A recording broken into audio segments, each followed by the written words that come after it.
Welcome back to the channel. In today's video, we are still working in our living room. The next phase is to build some storage. We have absolutely no storage upstairs, so come along with us as we build this humongous bookcase. We've decided we're gonna go ahead and start building the carcass of the bookshelf because we know what paint color we're gonna use there. So we're gonna go ahead and start building that. Justin informed me we're building a face frame. I look the part, but I don't know how to do some of the things. You know, you're the cut girl.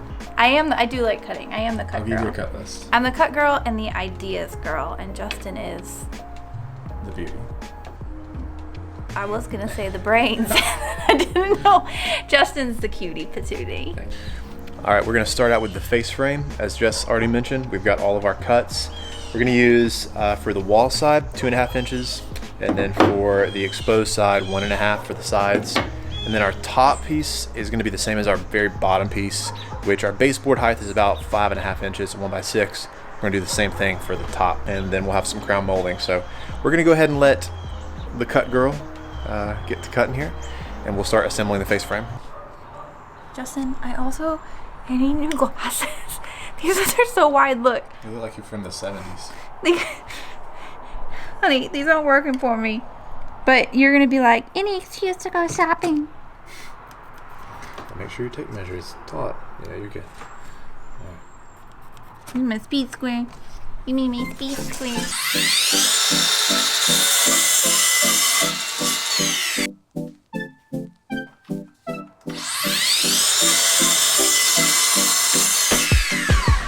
This is my middle piece. That's your middle piece. I'm gonna cut 59 inches. So we're cutting this face frame now, the right side. I'll turn our little light on, and we want to go about right there.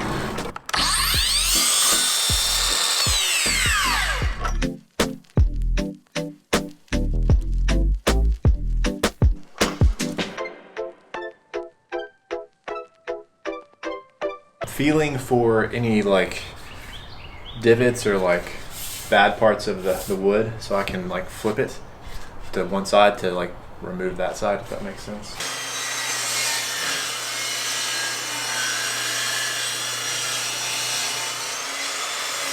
We've now made all of the cuts for our face frame. Justin says that this is what we need to do first. So we're gonna drill the pocket holes.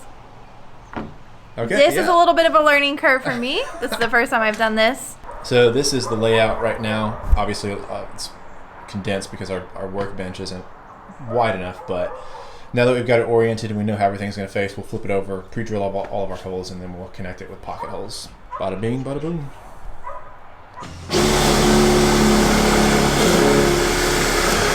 Tell us about your experience doing these pocket holes.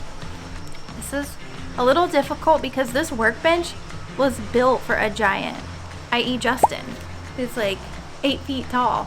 So he has great leverage. So when I have leverage, my arms all like, it's a workout lifting my arm up this high. I'll show you my skills. That was the easiest one yet! It genuinely does have to do with leverage. Let me try it from your height. It's still not that bad. You're also a lot stronger than I am. I'm not putting any pressure down on it. I just let the drill do the work. That's what I was trying to do. Stop. Just put it there, put it where it should be, and let me try. Well, you gotta push a little bit. The drill is doing the work. So now we're going to attach the face frame. Yeah, that's about it. Also, we're trying out a brand new drill, Skill. Just released this, and we picked it up off of Amazon. It's got this cool feature where you can like flip around, but it doesn't work with this attachment. But like if you're pre-drilling and then drilling, you can do that. Sound a little bit more excited. I am so excited about Skill's brand new drill that is perfect for this situation right here because... All right, we gotta get going before it gets dark.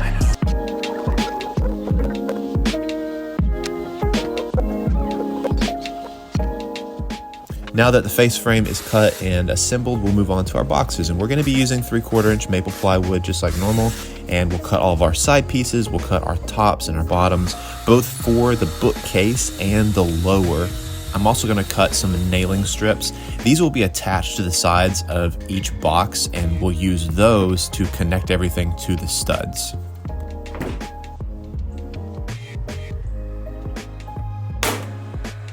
And while this isn't my favorite drill, you can see the usefulness of it, being able to just quickly switch from the drilling portion to the screwing portion without having to change bits or have a second drill there next to you.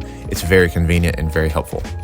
All right, so now that all of our side pieces are cut, I still got a couple more to cut here. The top partition, I don't really know if there is like a standard depth or height as to where it's supposed to sit. So looking at it from this vantage point, this is our top piece backwards. So this would be the inside.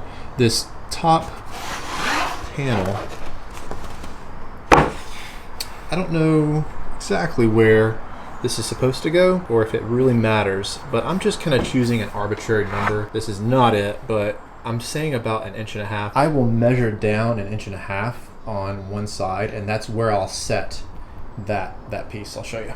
All right, here's the box, the carcass, and you can kind of see where we attached that top piece. And that was about 1.5 inches inset from the top. Put a few brad nails in to get it going, and then some 1 5/8 screws to connect it. Now we're going to put the face frame on top. And here I am, contemplating my life's decisions, my life's work. I really thought I had it all together. I thought I could do this. False. No way. Not this time. We created it. Not this time. Made up tale. It's a total fabrication. When I had said that I wanted 1/8 of an inch lip on the inside of my face frame, I didn't consider that was our wall side, and this was going to be your exposed side. So you want your face frame to be flush with the edge of the partition or the side panel. So my measurement was off just a little bit. Now, the merit in making your face frames first is that if anything messes up with the carcass or your boxes, you can adjust that. This is the dimension that it's going in. So it's 39.5 inches. Everything else is built to the face frame. We would have had 3/4 over here, but then 1/8 of an inch over there. I was concerned that when you put the shelf in, you might be able to notice it. Time will tell on that theory. I'm not quite sure about that. So I went ahead, and our top piece, that's the only thing I had to adjust, was that top piece. It was originally at 35 inches, and so I just tacked on an extra 1.5 inches to get me to where I would have 3/4 on both sides. I'm sorry, it was 35.5, and I bumped it up to 37. So I cut a new piece at 37 inches. And our face frame fits like a glove now. All right, I just finished up the bottom. You've already seen the top as well. Basically, the only thing you didn't really see is the face frame going on to the actual box, the carcass. So with the bookcase being as tall as it is, I'm putting a nailing board at the top and the bottom, and that gives me 2 different sections to secure it to the wall, but also adds, you know, a little bit more rigidness to it. With my lower here, I only have 1. I'm also going to add some triangle pieces. Those are going to be nailing boards or nailing pieces for the countertop.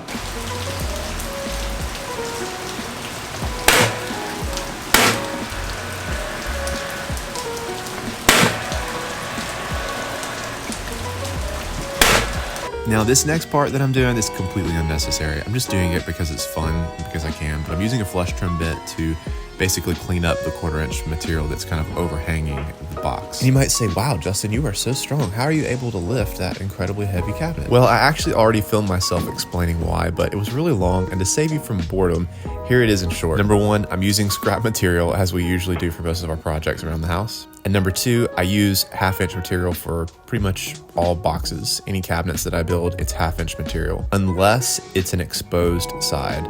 Exposed basically just means like you can actually see the side panel. It's a reveal side, whatever you want to call it. In that case, I'll use 3/4 inch material because it's a lot more rigid. It's a lot more solid. And the merit in using 1/2 inch material is it makes it incredibly light. Oh my God! What a masterpiece!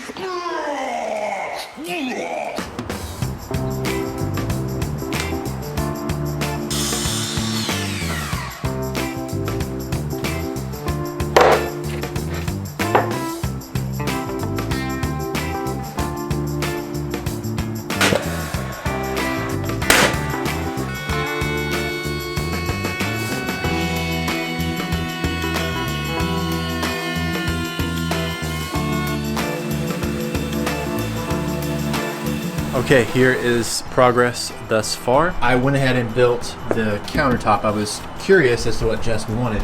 We know that the 3 shelves that we're gonna build for the bookcase, those are gonna be stained. My question was, does she want countertop painted or stained? And we decided that basically everything you see here, minus the shelf that I've yet to build for the actual bottom cabinet, that will all be painted. I built up the actual countertop so that it's that same thickness or a little bit close. So 3/4 scrap, 3/4, 1.5 inch there. And then, I'm sorry, this is actually 1.5 inch, probably like a 1/16 over, so that it will butt up against this right here. But I just need to build one more shelf for in there. I think she wants a shelf, I'll confirm. But if not, it's ready for paint. The next step in this process is to paint the bookcase, the bottom, and the shelf. We're using Black Fox by Sherwin-Williams. Jess, we sampled, as you saw, 1,500 colors, and she loves this color. We thought this would look fantastic as a standalone color on just an accent wall or a piece of furniture, and we chose to put it on our bookcases and our bottom shelf. It is specifically cabinet and furniture, and it prevents doors and drawers from sticking. And I've noticed that on some of the doors I've made and painted, just a little tacky and just doesn't seem to fully cure. All right, well, this kind of sucks. So that paint can be brushed, rolled, or sprayed with an airless sprayer. The Wagner 3500 is not airless. It is very much aired, and it was splattering more than I've ever seen. It's terrible on there. It is caked.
So our carport is a bit of a catastrophe right now because we're in the middle of a pretty big job for a client. So you just got scraps of wood everywhere. It's been chaotic. But one thing I forgot to do for the shelf, I installed it, and then Jess was like, do you need to put the shelves in first before you install it? And I was like, yes, because she wants them fixed. So with that, we've got to bring the shelf out. We're thinking we can get away with 2 shelves if we space them about 16.5 inches apart. We've got some scrap white oak hardwood that we're going to use for the nose of this. Basically what I'm going to do is just sandwich together 2 sheets of 3/4 inch and then put this on as the nose. I'm not going to do like a miter fold or anything like that. I just want to thicken things up and then add this. I'm going to cut about a 1/16 over and then just do a dry fit, kind of see from there.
part is pretty simple. All I'm really gonna do is just take those pieces and just sandwich them together, and that should give me the approximate thickness. I might add a 1/4 inch material in here so I don't have to router down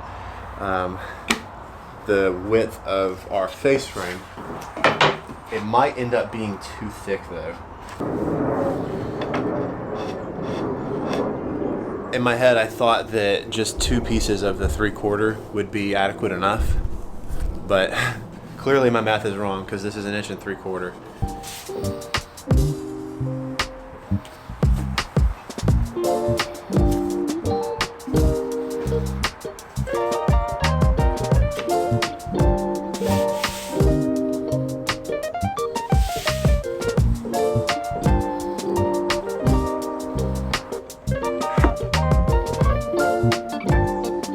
Okay, we got the first one complete here. Well, the glue up is complete, and I only got 2 clamps on it, and I have brad nails on the bottom side, so I should be able to hide those. That's kind of weird.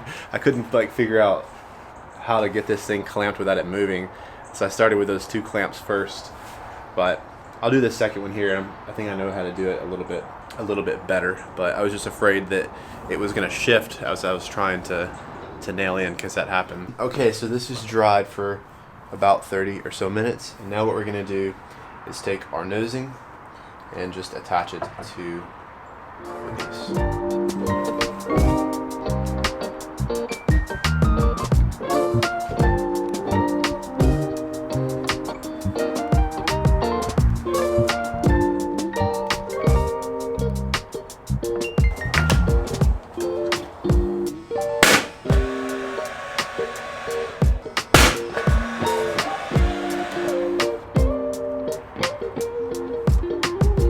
Okay, there is our first one with the nosing all glued up, and we'll let that sit.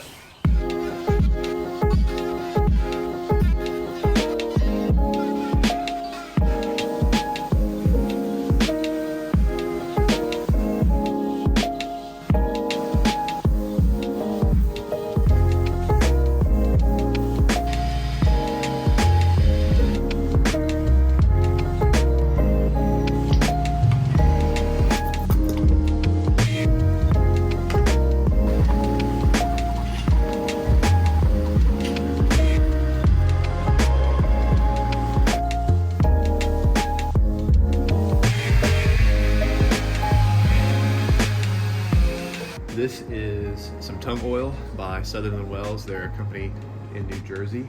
I like tung oil in general. It doesn't yellow your material. So we're gonna do a few coats.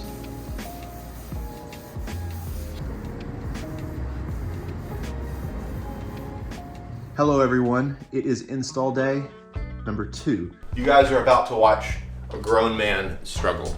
Yes, I can guarantee this battery is safe for use. Please stop showing me that message, Sony. Thank you, fix that problem. Let's get this installed. Quite heavier than it previously was. And I'm gonna try not to use the shelves.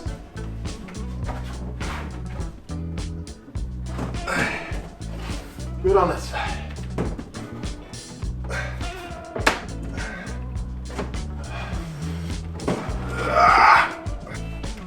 Okay, that wasn't too bad. I can live with that. We got a lot of touch-ups to do. We are in the final stages of putting everything together for this bookcase. This is our crown molding that I've already pre-constructed, got everything glued up and painted, and Jess is going to help me install it. Do you want to do the brad nailing or do you want me? I'm not the most skilled at brad nailing. I'm also a little bit taller. I might be able to reach it better. Our ceiling is not straight. Oh no, what are we gonna have to do? You might be able to kind of twist it a little bit. Oh, this looks so lovely. Gosh, it scared me. And I knew it was coming. Desmond hates the brad nailer. So I gotta paint the wall. Yeah. Right, we've got our doors made and painted. The paint job did not turn out as well as I'd like for it to. But we've got to get these doors installed. I can repaint them later on. We can after Christmas. The tree's blocking most of the doors. Yeah, they need to be. I would have preferred to have sprayed them, but I had to roll them, and I think the foam roller that I used was old. We're having a party at our house, okay. so we need the doors installed. Yes. Are they soft close? Yes. Oh, you got me soft close? These are 1/2-inch overlay. 1/2 inch meaning all around both the sides, the tops, and the bottom. They sit 1/2 inch. So what I've got to do is kind of make a guesstimate as to where I think this has got to go. Put one screw in, and then I can make an adjustment if I need to. That looks to be about 1/2 inch. All right, there's your first door. Beauty. Off the piano. We're sitting at about 1/2 inch. Look at that, that's pretty close.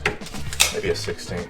So what do you have to adjust then on it? Nothing? Well, what you do is you put your screws, you get ballpark, you put your screws about halfway in the hole of the hinge. Mm-hmm. That way you can move it up or down.